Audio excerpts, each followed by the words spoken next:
Berarti intinya akan terjadi pengurangan manusia secara besar-besaran, Mas. Nah, makanya itu kan kita persiapan sedini mungkin. Jangan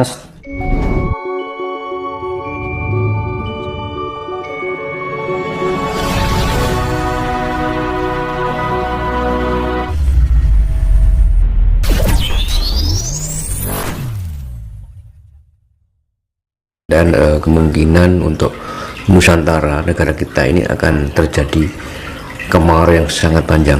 Pandangan Mas Tinus bagaimana? kan dulu saya pernah bilang, ya dulu ini kan aku bilang gini, jadi kayak ada pergeseran medan magnet, ya kan, antara kutub utara dan kutub selatan. Nah, ini nanti mempengaruhi guncangan air samudra, ya kan. Nah, pecahnya kutub es, nah itu mengakibatkan pemanasan global. Nah, itu butuh proses beberapa tahun untuk pemulihan kembali. Tapi kan di Jawa kan masih beruntung kan gitu, karena apa, di Jawa termasuk Nusantara itu termasuk daerah yang berkelimpahan air kan, kehijauannya dari apa namanya, Nusantara dan Jawa ini khususnya itu kan juga luar biasa, nggak kayak di negara-negara lain kan gitu kan. Makanya kan leluhur kita ada bilang, yang dibilang itu kan sok bakale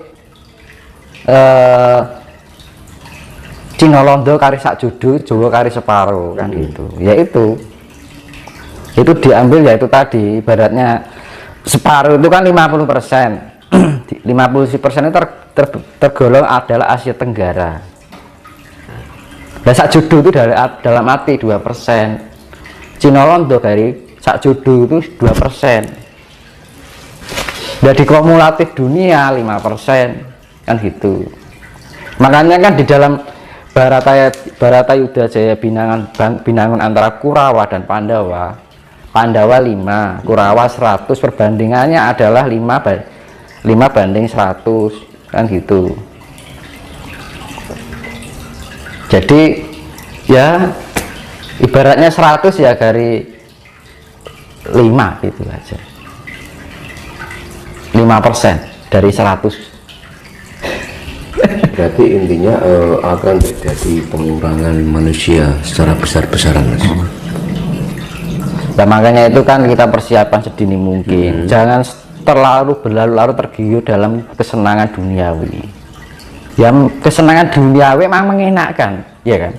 Kita bisa ini, bisa itu, ya kan. Nah, itu malah kita kalau terlalu keduniawian, akhirnya kita menjauhkan dari sifat rasa bersyukur. Nah, itu. Makanya kan ya lebih kita mengenal diri kita sendiri, karena zaman sekarang itu krisis identitas diri, akhirnya apa, krisis kemanusiaan, ya kan. Wong dosa karepe dhewe, nggak peduli yang itu akanlah merugikan buat orang lain atau enggak, yang penting untung. Nah, sekarang agak gitu, lolo gue dan ngono, ya kan. Ibaratnya wong Jawa ki wis akeh sifating jangan menungso kang ngumbar angkara murka, mung butuh nuruti karep, ya kan, mung butuh nuruti karep, ya kan. Jadi wis ora memberikan sifat yang wis ninggalake rasa sejati nih. Rasa sejati ini sudah meninggalkan jati dirinya. Jati dirinya sebenarnya adalah Tuhan itu sendiri yang ada di dalam diri kita. Makanya ketika kita menemukan jati diri kita, maka kita akan menemukan Tuhan yang ada di dalam diri kita, ya kan. Identitas diri kita adalah Tuhan sebenarnya.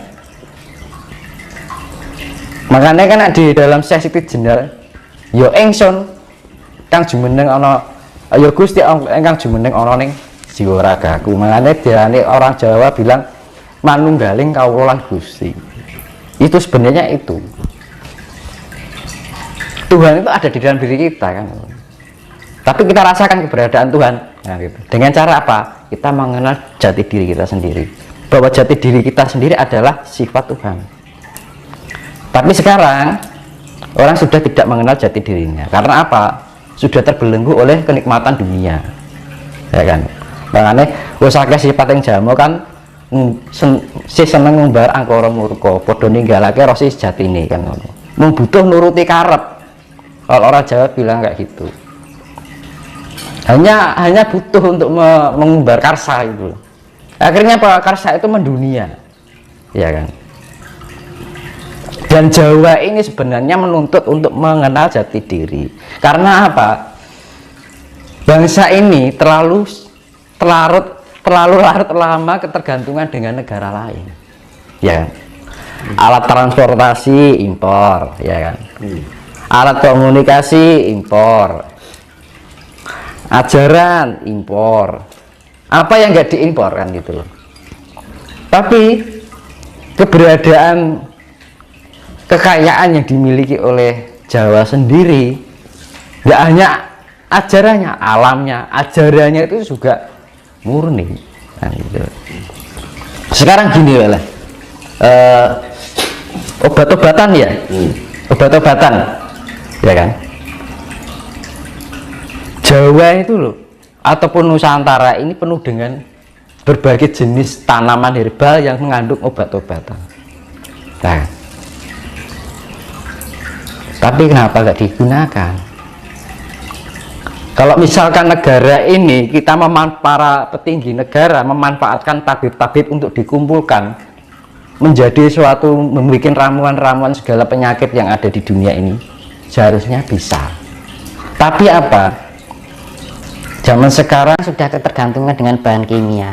Kenapa di luar negeri membuat obat dengan bahan kimia? Karena di sana nggak ada kelengkapan ramuan herbal dari alam yang kayak ada di sini. Gitu. Nah, kadang-kadang orang kita Nusantara itu kurang kreatif gitu loh. Apa-apa serba impor, ya kan? Jadi terlalu lama larut dengan ketergantungan dengan negara lain. Bahwa kita kekayaan alam kita sudah lengkap, nggak kita manfaatkan, malah diekspor, ya kan? Masalah obat-obatan, loh, yang ada di sini nggak ada di luar negeri, ya kan?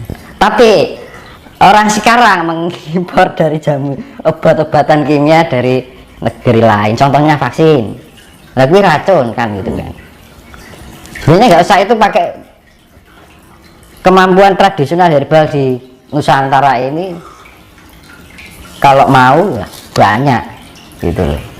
Nggak usah impor mas ya. Nah, seharusnya kayak petinggi-petinggi ini mengumpulkan para tabib Nusantara gitu misalkan.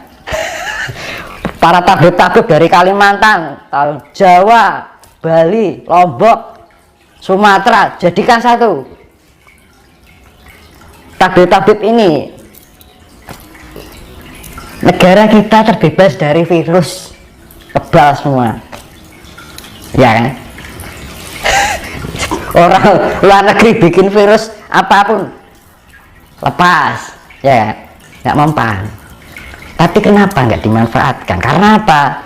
Negara kita ini sudah terlalu lama terlarut dalam ketergantungan dengan negara lain, tidak pernah menggunakan kekayaan-kekayaan yang dimiliki oleh negara ini. Kadang-kadang kurang kreatif gitu loh. Apa ya, kok hanya selalu dipikir sana. Nah, jati diri Nusantara ini sudah hilang. Ya kan? Kekayaan sudah diberikan kelimpahan, ya kan? Jenis obat-obatan serba ada, rempah-rempah ada, ya kan? Makanya makanan di luar negeri serba hambar. Karena apa? Rempah-rempahnya kosong, nggak kayak di sini.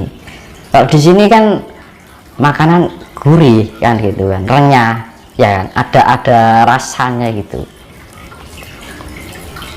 Loh. Nah, makanya kan dibilang penduduk atau umat Nusantara ini kehilangan jati dirinya sebagai orang Nusantara.